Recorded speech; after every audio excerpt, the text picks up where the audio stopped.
স্বামীর সঙ্গে ঝগড়া করে বাপের বাড়িতে এসেছি। স্বামীর সঙ্গে ঝগড়া করে বাপের বাড়িতে এসে বলেছিলাম তোমার সংসার আর করব না। স্বামী তখন নির্বাক হয়ে শুধু চেয়েছিল। বাড়িতে পৌঁছাতে ভাইয়া প্রশ্ন করলো, কি ব্যাপার আয়েশা, তুই হঠাৎ বাড়িতে? তো আমি বললাম, কেন, আমি কি আসতে পারি না, নাকি আসা নিষেধ? তখন ভাইয়া বলল, না তা বলিনি, তুই তো সাধারণ আসার আগে জানিয়ে আসিস, আজ বলিসনি তাই জিজ্ঞাসা করলাম। তখন আমি বললাম, আচ্ছা ঠিক আছে, আমি বুঝতে পেরেছি। ভাইয়া তখন বলল, ঠিক আছে তুই বিশ্রাম কর, আমি বাজার থেকে কিছু নিয়ে আসি। এমন মুহূর্তে ভাবি বলে উঠলো, বাহ, দরদ দেখি উতলে পড়ছে বোনের জন্য। আমার বাবা মা এলে বাজারে যাওয়ার নামগন্ধ থাকে না, আর বোন বাড়িতে আসতেই বাজার চলে যাচ্ছে।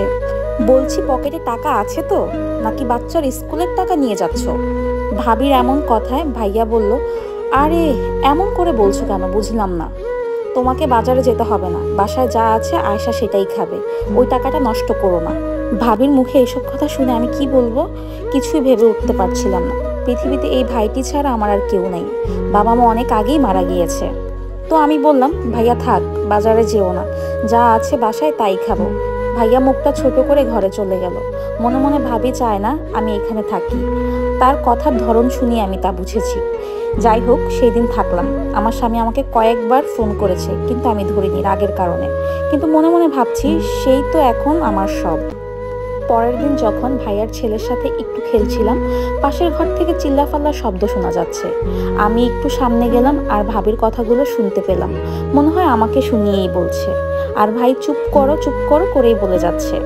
ভাই আসলে এটা চায়, আমার বোনের আমি ছাড়া তো কেউ নেই, 2 দিনের জন্য এসেছে, একটু ভালো ব্যবহার তো করতেই পারো। ভাবি বলছে, তোমার বোন কয়েকদিনের জন্য এসেছে, ঠিক আছে কোনো, তুমি কয় টাকা পাও? ওই কাজের সব টাকা যদি মাসের প্রথমেই শেষ হয়ে যায়, পরে কি করবে? কথাগুলো শুনে চোখের পানি ধরে রাখতে পারছিলাম না। তো ভাইয়াকে আমি ডাক দিলাম, ডেকে বললাম, ভাইয়া আমি চলে যাচ্ছি। তখন ভাই বলল, মানে এখনই যাবি? তো আমি বললাম, হ্যাঁ ভাইয়া এখনই যেতে হবে। আচ্ছা ভাবি, ভালো থাকবেন, সময় পেলে আমার বাড়িতে ঘুরে আসবেন। প্রতি উত্তরে ভাবি আচ্ছা ছাড়া আর কিছুই বলেনি। এরপর আর একটা কথাও না বলে সোজা স্বামীর বাড়িতে চলে এলাম। স্বামী আমাকে দেখে মিটমিট করে হাসছে। তখন তার হাসি দেখে আমার আরো বেশি কষ্ট হচ্ছিল, আর বলছিলাম, হাসার কিছু নেই, ভালো লাগছিল না তোমাকে ছাড়া, তাই চলে এসেছি। তখন তো আর পরের ছেলেকে বলতে পারি না যে আমি কি জন্য চলে এসেছি। তার ওই হাসি দেখে আমি বুঝে গিয়েছিলাম সেও বুঝেছে যে আমি কেন চলে এসেছি। তখন সে বলে উঠলো, হ্যাঁ জানি, শুনো তুমি রান্না বসাও, আমি বাজার থেকে কিছু কেনাকাটা করে আসছি। আসলে মেয়েদের বিয়ের পর 19-20 বছর বয়সের থাকা বাড়িটাও কেমন দূরে ঠেলে দেয়, আর আপন করে নিতে হয় স্বামীর বাড়িকে। বিয়ের পর কষ্ট হলেও স্বামীর বাড়িতে থাকা উচিত, সুখ হলেও স্বামীর বাড়িতে থাকা উচিত। স্বামীর বাড়ি থেকে ঝগড়া করে একবার নিজের বাপের বাড়ি যান, বাস্তবতা বুঝবেন, কে আপন কে পর তা স্পষ্ট হয়ে যায়। আবার বাবার বাড়ি থেকে কষ্ট পেয়ে যদি আবার স্বামীর বাড়িতে ফিরে আসেন, তখন আসলে উঠতে বসতেই কথা শুনতে হয়।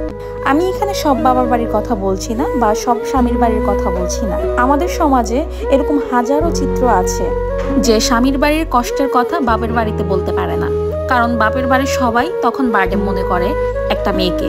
আর আমি মনে করি বলা উচিতও না, কারণ স্বামীর সাথে সারাটা জীবন আপনি পার করে দিবেন, আর বাপের বাড়িতে বছর খানেক পরেই আপনার যোগ্য স্থান আপনাদেরকে বুঝিয়ে দিবে।